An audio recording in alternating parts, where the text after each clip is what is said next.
Coming up on Roland Martin Unfiltered for Thursday, April 11th, 2019. I'm Monique Presley in for Roland Martin. He's on the Tom Joyner Morning Show cruise, and Roland will be back on Monday. A young white male suspect is in custody in connection with the arson fires of 3 black churches in one parish in Louisiana. Thousands turned out for a celebration of the life of Los Angeles activist, entrepreneur, and rapper Nipsey Hussle. We've got highlights of the funeral at the Staples Center. Autism disproportionately affects black children, yet black children are less likely to be identified on the autism spectrum. It's World Autism Awareness Month, and I'll talk with an education law expert, Denise Pierce, about how parents can navigate the education system. Bishop T.D. Jakes has a brand new book. He and I preview the book that comes out next Tuesday and also talk about his very successful programs for citizens returning from prison.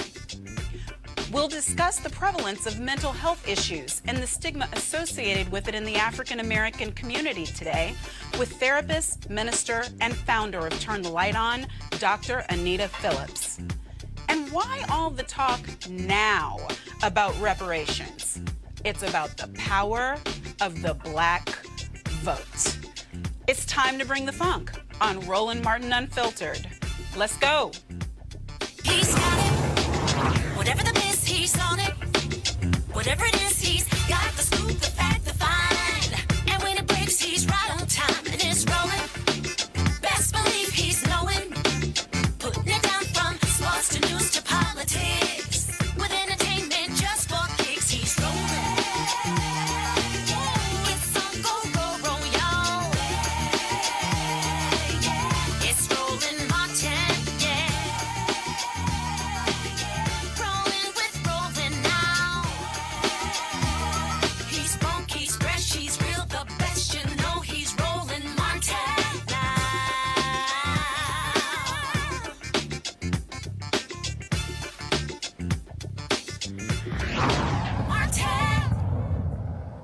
I'm Monique Presley in for Roland Martin. He's on the Tom Joyner Morning Show cruise, living it up, but he'll be back on Monday.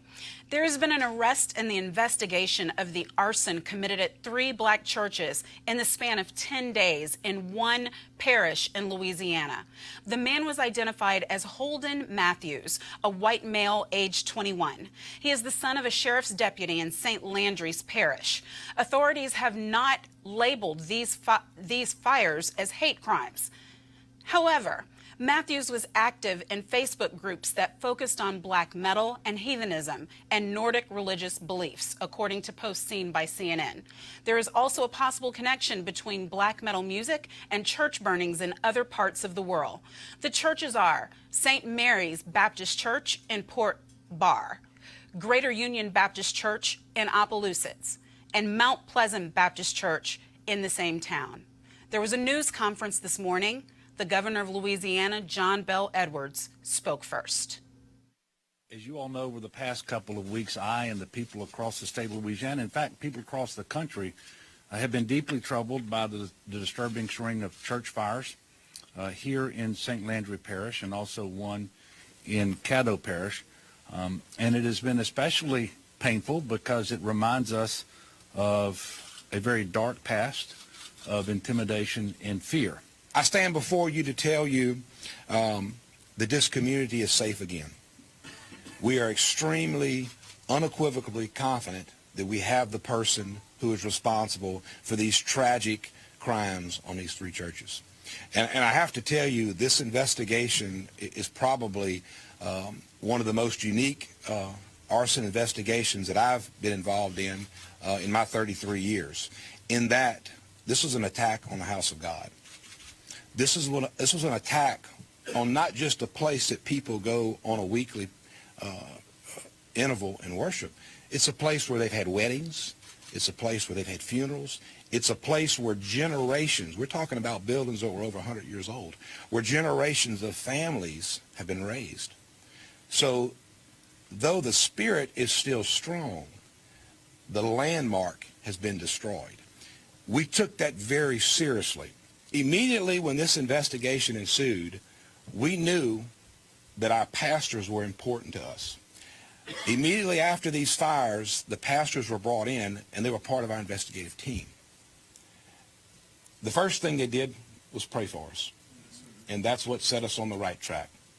The second thing they did was they became the agents of information.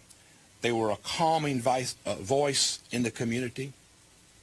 And finally, there were reasons why we were able to cultivate the scientific leads that we did.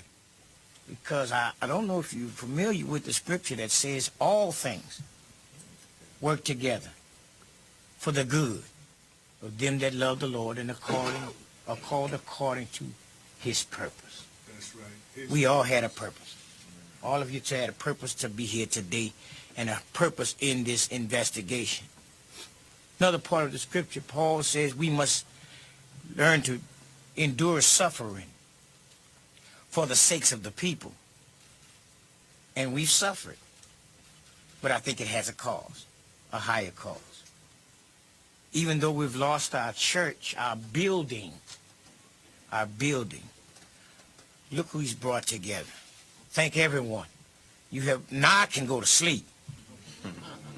Because I'd rather be, even though I pastor 2 churches, I have a full-time job driving an 18-wheeler. And I want to thank those that made contributions to us that to help us in rebuilding, and those that we've had connections from far all over the country to help us rebuild and within our cities. And that's why I say things are bright, because I've heard from pastors and ministers in the area that I've never talked to in my life. Joining me on the panel today is Eugene Craig, CEO of the Eugene Craig Organization, and Erica Savage Wilson, host of the Savage Politics podcast. Welcome to Roland Martin Unfiltered. Thank you. Heady topic to start with, right? I just want to throw this out there. Here's my concern. I'm glad that they found this Holden Matthews. But the victory lap, to me, is a bit premature because he wasn't raised up in a vacuum. There are more where he came from, and that, to me, ought to concern them. So when the sheriff was saying, we're safe again, I'm like, oh, really, Eugene? I mean, this is another act of terrorism, and it should be treated as such. You know, what he did doesn't happen in a vacuum. It's been happening for literally hundreds of years. Black churches being burnt down by white people, by white nationalists, by white terrorists. And, you know, I don't think it's fair necessarily to try to find some kind of reason or some other motive or whatnot, other than, hey, this is terrorism, and it should be treated as such. Right, and hate crimes we're seeing are on the rise. That was the other thing I was a little interested in. We've never seen anything like this in our own. Okay. Okay. Yeah, I find that very hard to believe, particularly because we're talking about Louisiana, we're talking about the Deep South, and so that was a way that black folks were terrorized is through church fires, and then people brazenly coming into their places of worship, either arming guns or intimidating them not to vote. And immediately, this whole incident took me back to the Dylan Roof episode, where we had a quick turnover of law enforcement talking about how the church community quickly embraced them and it's time to forgive. So I definitely agree that we definitely need to allow everything to come out to play. And then the crime, I think he might get up to 45 years, hoping that he does. In fact, he is convicted and he does serve time that does fit with the crime that he's committed. But Eugene, what concerns me, and I agree with Eric on this, I'm glad that he's going to get however much time he's going to get if he's proven guilty of doing this, because right now he's just alleged and arrested. But what concerns me is we have people on one side that are saying young white male, black churches, it's a hate crime. And then we have people on the other side saying no connection whatsoever, not a hate crime, not terrorism. We have to strike some balance in the middle and figure out a way to enforce those laws. It's absolutely terrorism. I mean, he targeted those churches. It's absolutely hate crime. He targeted those churches. There are white churches in that area that went unscathed. And so the thing is this. We either as a country have to take a firm stance against terrorism, white nationalism, or just let it fester and deal with what comes with, which is nothing good. Right, and it takes our community, doesn't it, Erica? Because to me, I mean, we're not going to get anything without a demand. I'm going to be Frederick Douglass in a minute. Right, right. We've always shown leadership in those areas. And so I definitely agree that this was an act of domestic terrorism and should be treated as such. But I think just what you just said, that it's really going to take our community pushing forward and really leading the way to say that this, again, is an act of domestic terrorism. It should be treated as such, not something that's, you know, simply swept up under the rug and we're all safe again, let's all hold hands. No, there needs to be a measure of justice that's felt and witnessed by the community there and the community writ large. That's right. It's not time for us to take it easy, that's for sure, when there's fires everywhere, literally. Seriously. In Los Angeles and the music world turned out today to honor Nipsey Hussle, who was killed, gunned down on March 31st. The alleged shooter, Eric Holder, has officially been charged with the murder. He has pleaded not guilty, and the bond is $5 million. He is being held in solitary confinement, reportedly out of fear for his life. The funeral, billed as a celebration of life, was held at the Staples Center. More than 20,000 tickets for the event, which was free, were claimed within minutes of being made available online earlier this week. Today's processional began and went past the parking lot of the shopping center where Hussle was gunned down in front of his own clothing store. The same parking lot where he started his music career selling CDs. The funeral procession wound through the Crenshaw neighborhood onto the Staples Center, where the famous and the just regular folks came to pay tribute. The funeral started late, I hear an hour late, as thousands crowded into the venue that was once used for the Michael Jackson Memorial in 2009. There were performances and tributes from Nipsey Hussle's mom and longtime girlfriend, Lauren London. But let's begin with Karen Civil reading this letter from President Barack Obama. While most folks look at the Crenshaw neighborhood where he grew up and only see gangs, bullets, and despair, Nipsey saw potential. He saw hope. He saw a community that even through its flaws taught him to always keep going. His choice to invest in that community, rather than to ignore it, to build a skills training center, a co-working space in Crenshaw, to lift up the Eritrean American community.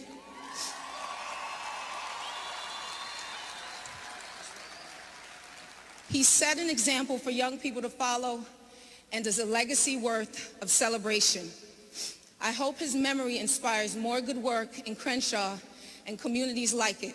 If I were to die today, there's not a thing that I would change. Maybe I have made mistakes, been through my fair share of pain, but all in all, it's been okay. I've lived well.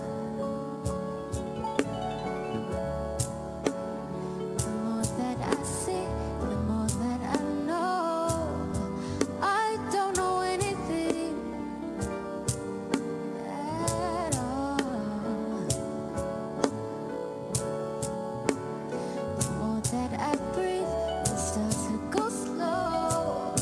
Of all the many things I can only recall, all of the good things, all of the good things, only the good, the good, only the good, the good, only the good things, all of the good things, only the good, only the good. Somehow I know that there's a place up above with no more hurt and struggling, free of all atrocities and suffering, because I feel the unconditional love from one who cares enough for me. So erase all my burdens and let me be free to fly like a bird, take to the sky. I need you now, Lord, to carry me high.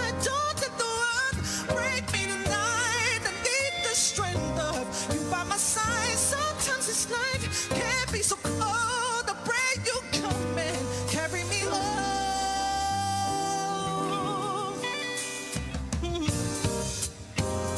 Can we recover?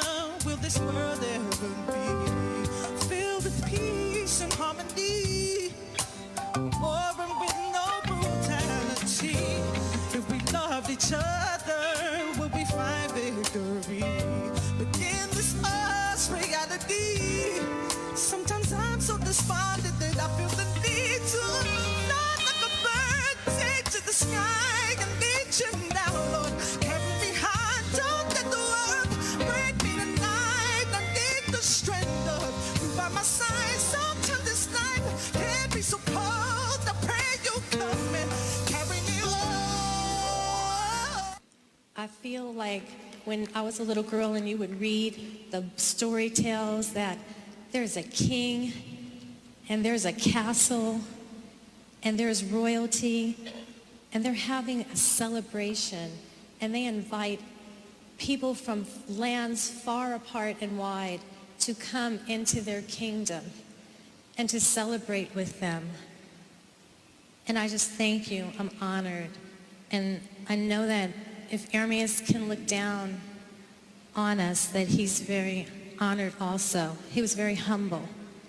And I'm just glad that the legacy of love that my mother started and that she passed on to me, that I passed on to my son, and since he was in the public arena, that he passed some of the love in his heart into the love that's in your hearts.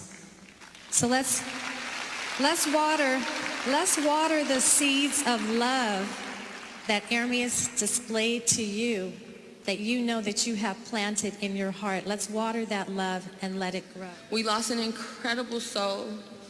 We lost someone very rare to us, and we lost a real one. And we won't ever be the same. But in Hussle's words, because he used to always say this, the game is going to test you, never fold. Stay 10 toes down. It's not on you, it's in you. And what's in you, they can't take away. And he's in all of us.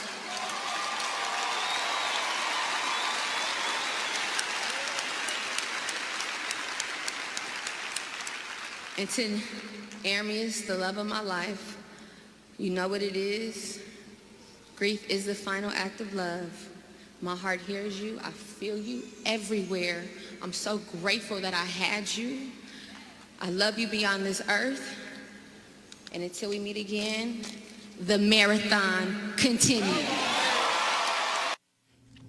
So we had just beautiful tribute from longtime girlfriend Lauren London. I love the way it ended with the marathon continues. We've been seeing a whole lot of memes about that going throughout social media, all over IG. But what is it about this particular death, Erica, that you think has kind of caused not just our country, but the world to stop and pay attention?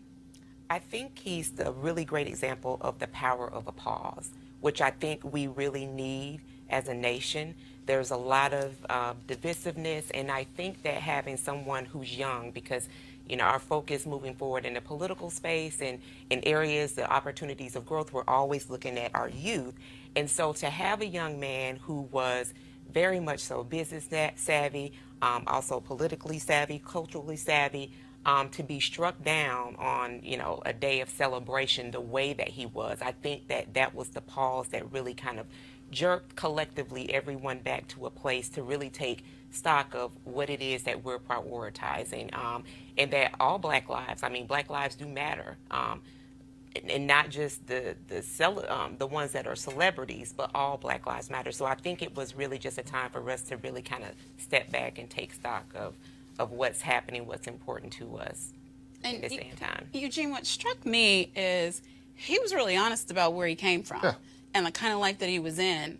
But in his death, people are seeing videos that they probably never saw before. Millions of people are seeing them where he's talking, as Erica said, about business, you know, things that he had to learn through the streets and through personal experience and through gleaning what he could from people he was around. So not just rap artists, you know, not just what they think is a typical rapper, but in hearing his words and seeing, to me, what it proved was you can come from something, but you don't have to end up that. So he broke that narrative. The thing is this, there are a lot of people that talk the black business talk, that talk the black empowerment talk, that talk the rebuilding the community talk.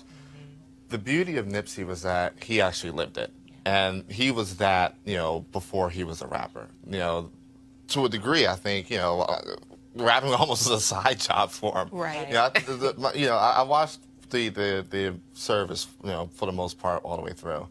My favorite part of it was, outside of Janae just serenading us, my favorite part of it was his brother's speech. You know, his brother actually gave the backstory on how they came to own that lot. You know, it was almost literally by chance. You know, they had come, you know, it was an empty, vacant shopping center for the most part. You know, they come and put up multiple businesses there. And then the city actually came down and put pressure on the lot owner. And, you know, the lot owner essentially had given them 30-day notice on multiple slots that they were occupying for different businesses, a 30-day notice on them, and looked at them and said, listen, I don't want to kick you out, but the city's giving me pressure, the police are giving me pressure, the DA's giving me pressure. But what I want to do is sell it to you. And what his brother said, listen, we don't know how we're going to come up with the cash, we don't know how we're going to make it happen, but, you know, Nip figured it out, and we ended up, you know, owning a lot, and that's where he died. That's his legacy. And so the beauty of it is that, you know, there are a lot of people that especially recently in the last couple of years, got on the black empowerment wave, got on the black business wave, and to a degree treated it like a wave. But for Nipsey, it was a lifestyle, it was a legacy development. I mean, you know, you don't just, you know, build a incubator for black kids to learn STEM and learn business and not leave a legacy. You know, you don't come in and start multiple businesses in a particular area, because there is a certain thing when it comes to concentration and providing jobs in a concentrated area, and don't leave a legacy. But I mean, but that's just one part of it. I mean, even from the music side, you know, him literally owning all of his work, you know, not being willing to kowtow to the big labels. Right. You know, learning the lessons of the past is what that's called. But he, to me, he wasn't just talking the talk, he walked the walk. And he did it in the place that he came from. Yep. But we have so much more in this Power Pack show today. We're going to take a break right now, and we'll be back in a moment with my interview with Bishop T.D. Jakes. You want to check out Roland Martin Unfiltered? YouTube.com/Roland S. Martin. Subscribe to our YouTube channel. There's only one daily digital show out here that keeps it black and keep it real. It's Roland Martin Unfiltered. See that name right there? Roland Martin Unfiltered. Like, share, and subscribe to our YouTube channel. That's YouTube.com/Roland S. Martin. And don't forget to turn on your notifications so when we go live, you'll know it. Hey fam, want to check out Roland Martin Unfiltered, the blackest show on all of digital, cable, and broadcast. Check out our audio podcast. There's only one daily digital show out here that keeps it black and keep it real. It's Roland Martin Unfiltered. Press play.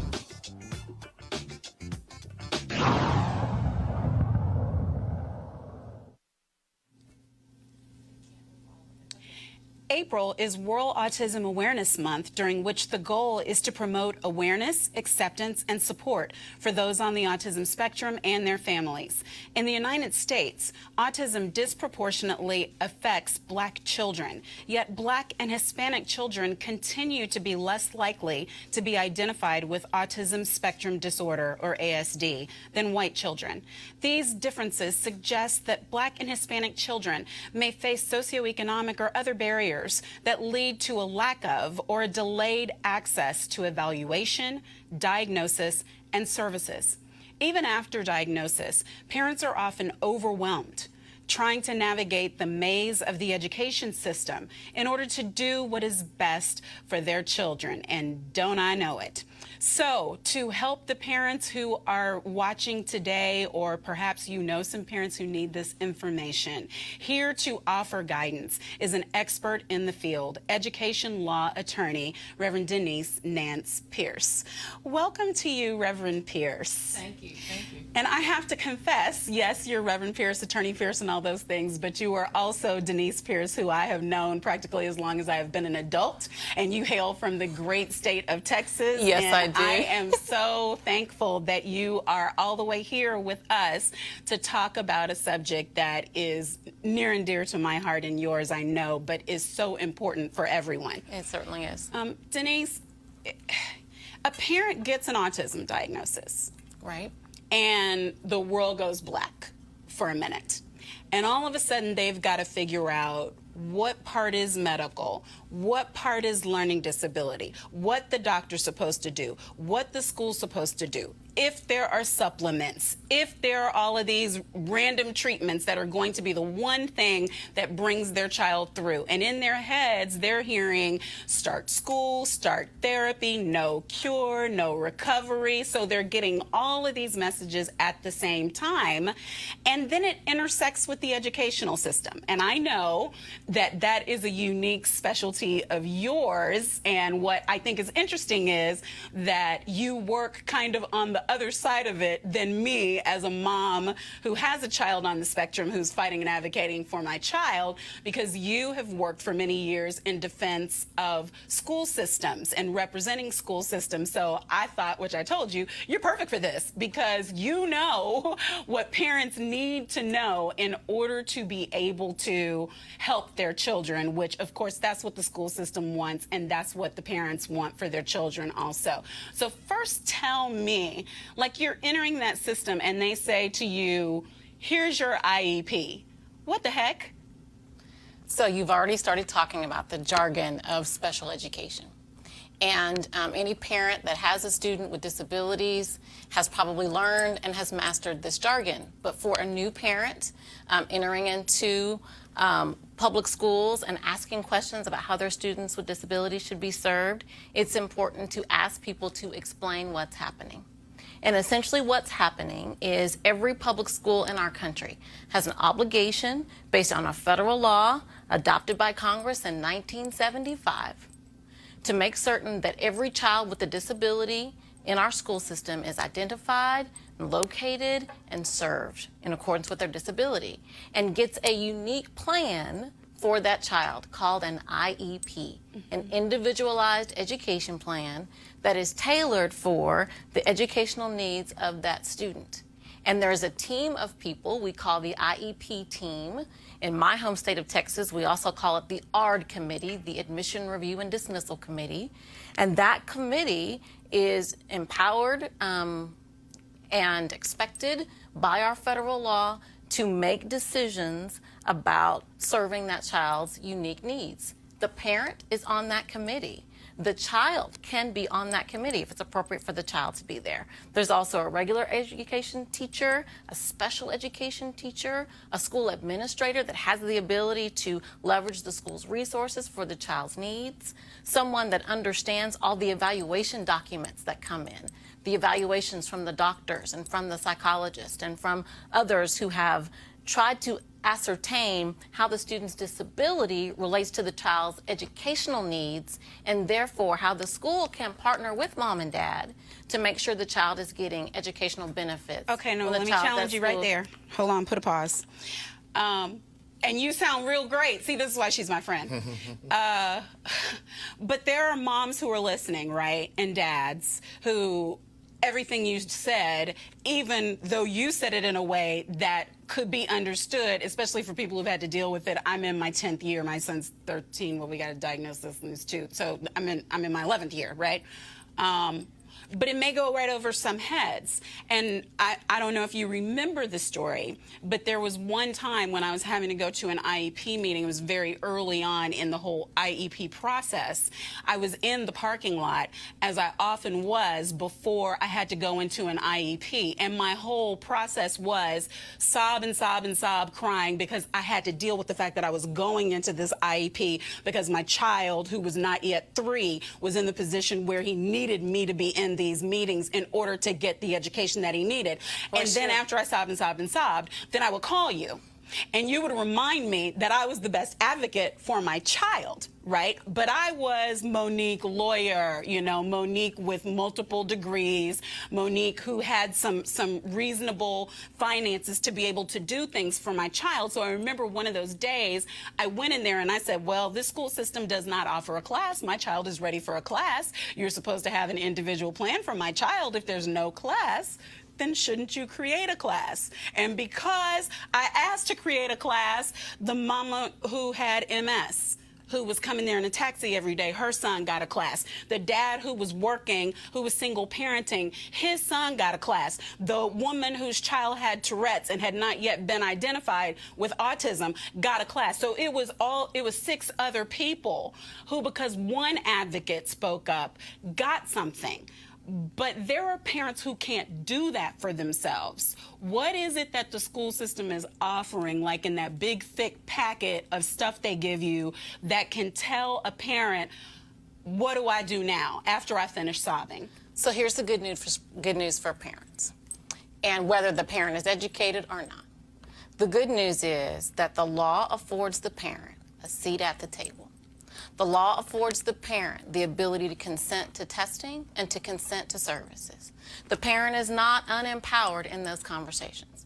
And the parent should always advocate for their child in the best way that they know how in the context of those meetings, while also becoming increasingly informed as time goes on about their child. Also, we're about to go to a break, so I want to hurry you along. Isn't there also a number or something that they can call if they need assistance with it? Doesn't the school system provide them assistance before they had to call somebody like me and I start suing school systems? Absolutely. So the law requires, and every school will give the parents a packet called procedural safeguards that explains the rights of every parent, the rights of every child, including phone numbers to call to get information. I commend every parent of a special education student to avail themselves of those processes to make good relationships with their child's teachers and parents. The schools certainly have the persons who are empowered to make decisions and to make differences in terms of resources and services for their children. And parents just need to have those meaningful conversations both in IEP meetings and out of them so that their children can benefit from the school services that are being offered. Oh, well, Reverend Dr. Attorney Pierce, thank you so much for sharing all of this decades of information with us today. It is World Autism Awareness Month. Thank you for having on your pen, but it's Autism Awareness Month every month for children of parents on the spectrum. So I'm wearing my blue, and I hope you all will join us in lighting it up blue this month. We're going to take another short break, and then when we come back, we'll be having my interview with Bishop T.D. Jakes.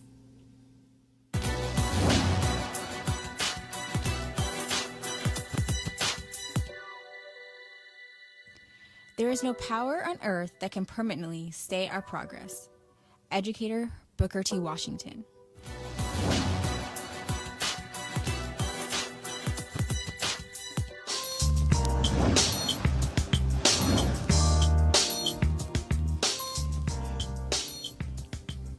Southern University, Shreveport, Louisiana, was founded in 1967, located, as I said, in Shreveport, Louisiana.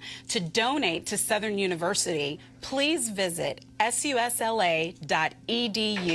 That's susla.edu. Calling all HBCU alums, students, and leaders. Enter the Ford Motor Company HBCU Mobility Challenge and win $25,000 for your school. That's a lot of dough. Come on, schools.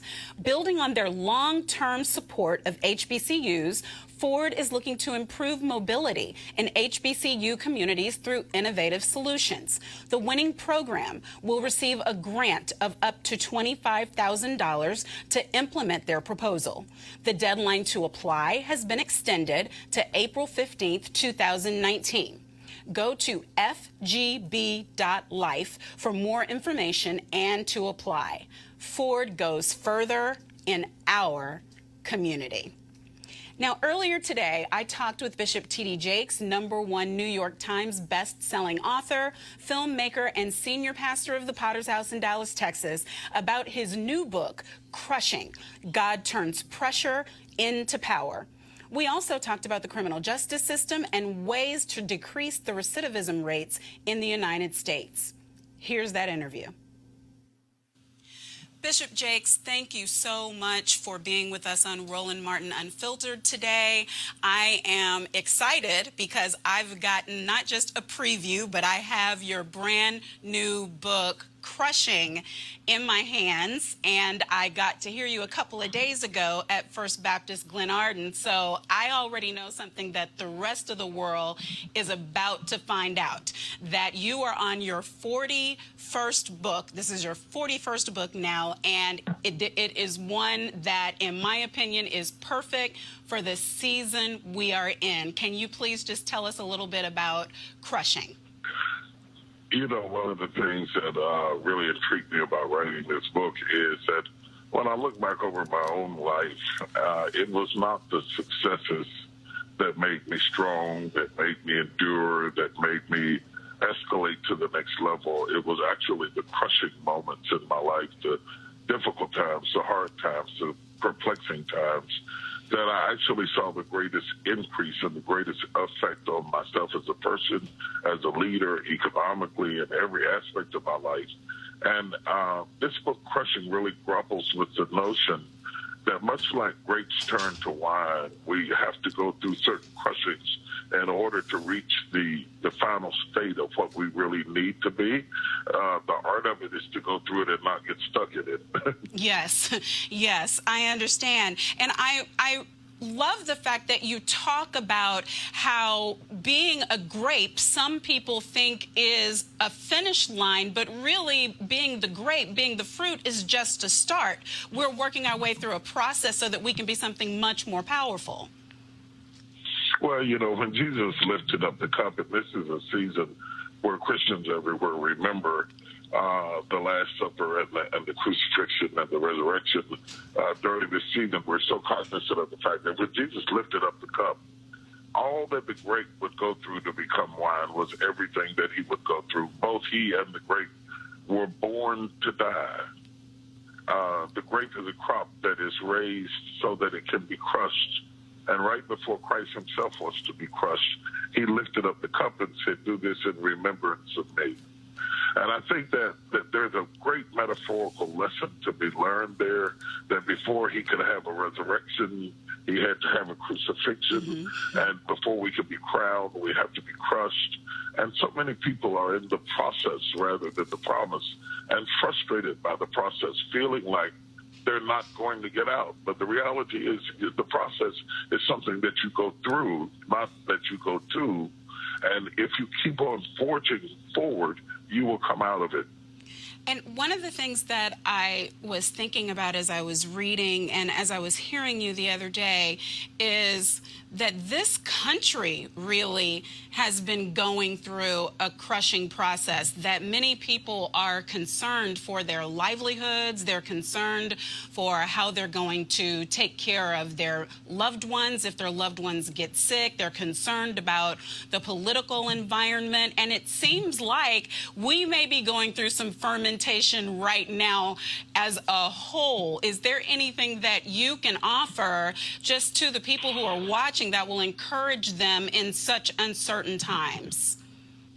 You know, this period that we're in right now as African Americans reminds me very much of why Joshua, after he had served up under Moses and had been one of the spies that had crossed the wall to the promised land, he then, up under his leadership, sent more spies to cross over the wall to the promised land so that they would be as motivated as he is. Yes. This generation that we have right now has never seen racism like their parents did. this is their first encounter with the reality that this is not just a historical context, that we are not in a post-racist society, that it still raises its ugly head more prevalent than we've seen in recent years. And that awakening is important so that we can continue to press forward and hold elected officials more accountable to the needs of all people and not just some people. And I think that's an important awakening to happen. But I do believe that when the crushing stops and when the test is over, that we will come out the better. We have seen worse days than these and survived them and came out the better. And I'm hopeful and optimistic, even in the face of discouraging news and headlines, that ultimately the best of our country will rise out of the ashes of the disparity that it finds itself in right now. Amen. And we certainly need voices like yours to just be a guiding force as we fight through these times. But you mentioned racism and how some people kind of were at ease and didn't realize how prevalent it still is. One of the things that I know you know and is a concern of yours is the way that our people of color are disproportionately affected in the criminal justice system. And I had the pleasure of watching the Tory graduation for your ministry, I guess it was almost a week ago, and I just wondered if you would talk a little bit about what the recidivism issue is for our country and what you believe we can do to tackle it, because you guys seem to have figured something out that the rest of the country has not. Well, our Texas Offenders Reentry Initiative, we call it TORI, has been in existence for over 10 years. We have seen 23,000 formerly incarcerated inmates go through our program, our year-long program, and graduate. Our rate of recidivism is the lowest in the country, and it is because we get to underlying causes like helping them to get GEDs, helping them to get dressed for job interviews or proper clothing, helping them with simple things like how to use a cell phone, right down to anger management, right down to increasing their understanding of what is a family and how to re-assimilate back into a society that has survived without them. We have to have a very practical, pragmatic program that reduces the rate of recidivism, but we also have to work, when you start talking about criminal justice, I'm on the back end of it. I'm on the people coming out. Right. We also need work on the front end to stop people going in because they didn't have representation, plea deals that go awry to the benefit of somebody who's trying to run for election. We have to take the carrot away from elected officials that if you incarcerate more people, that means you're tough on crime and therefore more electable. We have to reward them for being solution-oriented rather than turning the criminal justice system into a business, a big business that's hit Wall Street. All of those things need to be changed and so many things more in order for us to really fix the damaging, prevailing, disproportionate incarceration of Black people. Well, don't get me started, Bishop. You know, that's one of my hot button topics also. But before I let you go, I want to give an opportunity for you to let everybody know that there is an International Pastors and Leadership Conference coming up. I know that it's April 25th, 26th, 27th. But if you'd like to just give a shout out and let them know something about what's going on. We're going to be in Tampa, Florida. They can go to pastorsandleaders.org and look at the vast array of speakers that we have coming. There will be over 40 different countries that are represented. Oddly enough, our Pastors and Leadership Conference over the years has taken on a new dimension. It's not just pastors anymore. In fact, a lot of them are leaders, corporate leaders, government leaders, city leaders, medical leaders, all coming together to see how that they can enhance themselves as entrepreneurs and business people. It's going to be in Tampa, and they can register online. Registration is going incredibly well. And if there are also listeners that are interested in picking up this crushing book, either because you're in it or you have been in it or you feel stuck in it or you're trying to get over it, They will be available wherever books are sold starting Tuesday, or they can be pre-ordered on Amazon.com, BarnesandNobles.com, or you can go to the store and get them wherever books are sold starting this Tuesday. Well, we sure appreciate being hot off the press, really before the press, so that people can know about this book. I know that it's going to be a blessing. Please, everyone, get Crushing. God Turns Pressure into Power. Bishop Jakes, thank you so much for taking the time today. We appreciate you. No, thanks for having me. God bless. Bye-bye. Speaking of the International Pastors and Leadership Conference, oh my, do I have a treat for you in our next guest, who's going to be one of the featured speakers, and you're going to want to hear what she has to say. Every year, more than 19 million Americans suffer from some type of depressive illness. According to the Surgeon General report, African Americans are overrepresented in populations that are particularly at risk for mental illness. Here to offer insight and direction is therapist, minister, and founder of Turn the Light On, Dr. Anita Phillips. Welcome, Dr. Anita. Welcome. Thank you. I'm happy that you're here. Yeah. But I'm happy that you're here on purpose about this topic, because everything that we read is kind of like too many Black people are depressed and not talking about it. Black people are depressed in church. Black people are depressed at work, but there seems to still be a stigma associated with it. So before we dig in, though, can you explain the difference between somebody having the blues and having clinical depression? Absolutely. So we all have negative emotions at some time or another. We all get sad. We all get down. We all feel discouraged. The difference is when we are unable to get those feelings to pass. When we want to feel better, simply can't feel better. So while I don't encourage people to self-diagnose, I generally will say if you feel bad way more often than you feel good, I'd like you to go and talk to somebody and find out about what might be going on. And I've heard you say this before, but I want to ask you again. Is there anybody who couldn't benefit from therapy? Like, if you think you need it, shouldn't you just get it? It's definitely a if you have to ask situation. So when people say, do you think I should go to therapy? I say, absolutely. If it's ever even crossed your mind, you should go. Therapy is not for mentally ill people. Therapy is for people.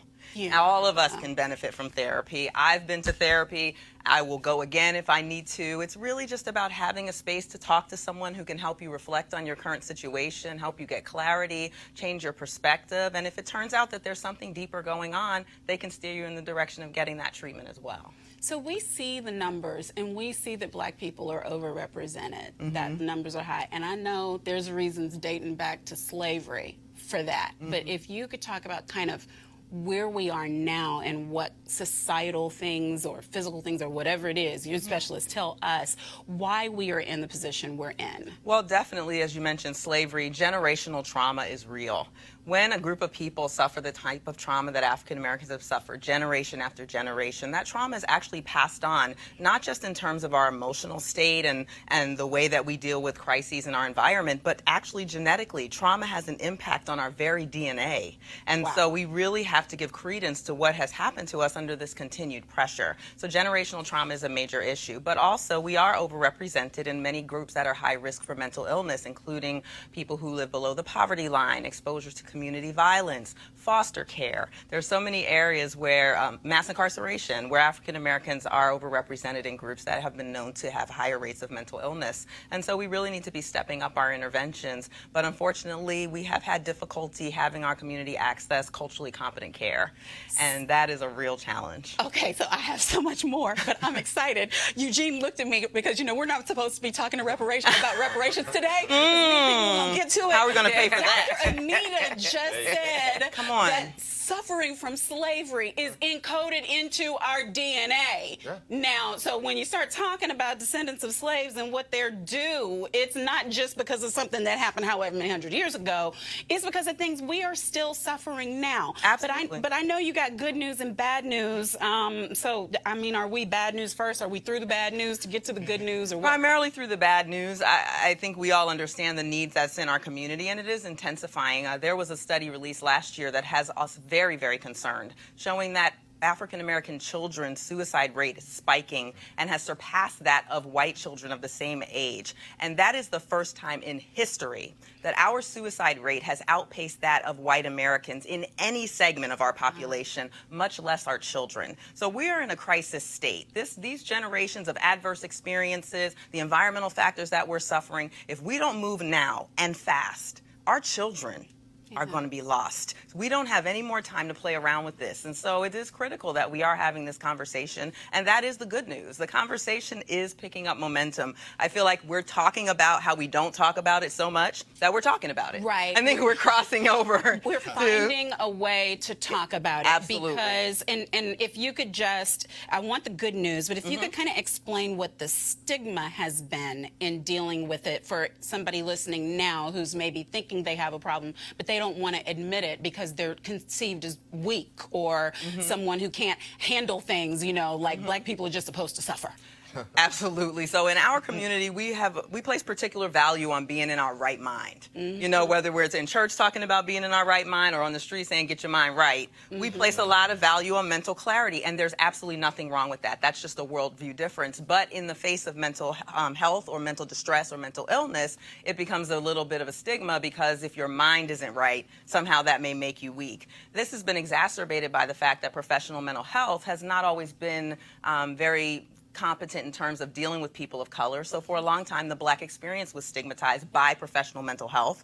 For a long time, religion was stigmatized by professional mental health, placing black people kind of in double jeopardy because we are particularly spiritual people. And so the mental health field has not always been hospitable to us. So we had a problem from both sides, and it became kind of a perfect storm. But we are definitely stepping beyond that and realizing that we don't have to suffer. Yeah. You don't have to feel badly all the time. Life doesn't have to be a push and a struggle. But when you're dealing with basic survival needs, people don't always have time to take care of their emotions. But now we're looking to help people take care of their emotional health in the presence of other physical health needs that they may have, so that we're able to be healthy across the board. So I want you to talk to 3 people quickly. Okay. There's a pastor listening. And he's trying to figure out what to do about mental health issues in his church. Sure. So talk to him. And then there's a young woman listening, and she is contemplating suicide. So I want you to talk to her. And then there's a young child, teenager, listening, and they're going through struggles that they don't want to talk to their parents about. Tell them where they can go. Where they can go to get the help. To the pastor, I would say that this is a very important spiritual issue. To the Christian pastor in particular, the Bible is very clear about the relationship between emotional health and spiritual health. They feed each other simultaneously.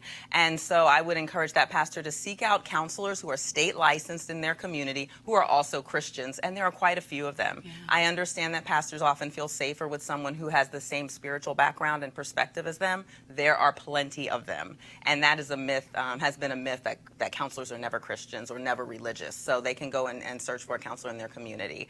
To that young woman who is feeling like life is no longer worth living, like tomorrow will never come, I say, yes, it absolutely will, and I want her to talk to someone. Please call a national crisis hotline, 1-800-273-TALK. There are people who have gotten training and get up in the morning and go sit by a phone hoping that you will call them when you're in that moment of distress. They're there for no other reason but that. And then to that child, I would say if you can't talk to your parents about how you're feeling or you've tried and they don't seem to understand, grab someone at school, a guidance counselor, a teacher, the principal, and let them know that you feel like you need some help because the internet may not lead you in the right direction. And I would really rather you talk to an adult that that you love and that you trust, and just keep going until somebody turns around and gives you the help that you need. And of course, a young person can dial that number as well. We know that they all have cell phones these days. 1-800-273-TALK. 73-TALK. Okay, I'm going to turn to our panel. First, ladies first. Ms. Erica, do you have a question for Dr. Anita? I do, and so thank you, Dr. Anita, for the work that you do. My question is, in communities, I know in Baltimore, they're switching out, or they replace rather, in-school suspension with meditation, things of that nature. Do you see that as something? Do you see that practice as being something that could help to curb those high numbers that you talked about of African American children that are dying by suicide? I do. I think teaching children mindfulness techniques is a very powerful way to intervene in behavioral issues, because when children are able to manage their emotions and learn to self-soothe, and many children have not learned to self-soothe, then they are more likely to be able to deal with those negative emotions and recognize that they are transient. No emotion is permanent, but it's hard to tell that to a child. Some adults can't even understand and believe that. And so I do believe that mindfulness practices do give an opportunity for children to learn to self-soothe. And I know some parents at times may be worried about those kind of practices, wondering if they are contradictory to the faith traditions they may have at home, but they certainly can be complementary. And if they talk to their children about that, and during those quiet moments, if they'd like to bring prayer into their mindfulness or whatever tradition their family teaches, it can actually strengthen the relationship between the school, the child, and the parent. So I think it's excellent. Eugene? I know some personalities are like pushing tools like Talkspace and whatnot. Mhm. I guess my question is, are there any culturally sensitive tools available? For online counseling, for things like Talkspace. So I don't know of a dedicated online counseling service that's focused on people of color as of yet. But that's a great idea, and now my head's like, it's an excellent idea, definitely. But when you go into some of the online counseling services, you can ask specifics. And so if someone would like to be connected with an online counselor who's a person of color, they can request that in the profile that they set up. So that's possible. Okay, Dr. Anita, I know that in a couple of weeks you're going to be going and speaking at the Pastors in Leadership Conference, and it really deals with kind of an area of specialty of yours. Can you just maybe give folks a preview so they can know what they have an opportunity to hear? Oh, wow. I'm super excited about being at Pastors and Leaders, because when we're talking to people at the head of an organization, we're able to get at the people who are in the organization. At Bishop Jake's conference, I'll be addressing the intersection of faith and mental health, really showing not just that they can coexist, but how they are deeply related, so that particularly pastors are able to flow easily in their conversation between spiritual matters and mental health matters, and help them to recognize when it's time to refer someone to a mental health professional, when their issues have exceeded that of pastoral care, have exceeded that of traditional pastoral training. So I'm really happy that we'll be able to impact a great number of people by being able to give clarity to their leaders. So I know there are a lot of websites that people can go to try to find a counselor, but is there one that you can suggest where they can look up someone who would be specific to their needs? Sure. So there's two I would suggest. Therapy for Black Girls is a very popular one right now, and they can go there and look for someone of color in their community. But also Psychology Today has a wonderful search engine on their website, psychologytoday.com. You can put in your zip code, your health insurance, any issue that you're concerned about getting counseling for, and there's a picture associated with each profile. So if you're looking for a person of color or a man or a woman, you're able to see that and read a little bit about that counselor and be able to make an educated choice, at least to start with. Well, I know we're just scratching the surface, but thank you, Dr. Anita Phillips, for helping us to turn the light on mental health. Thanks for having me. So, oh, and one more time on the 800 number. 1-800-273-TALK. 1-800-273-TALK. Please call right now if you need it. Save some lives. Share it with somebody you know. That's it for this edition of Roland Martin Unfiltered. I want to thank our guests, Bishop T.D. Jakes, Dr. Anita Phillips, Attorney Denise Pierce, and our panel, Eugene Craig and Erica Savage Wilson. Roland will be back on Monday, and I will be out of here. I'm Monique Presley. Have a good night, y'all.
You want to check out Roland Martin Unfiltered?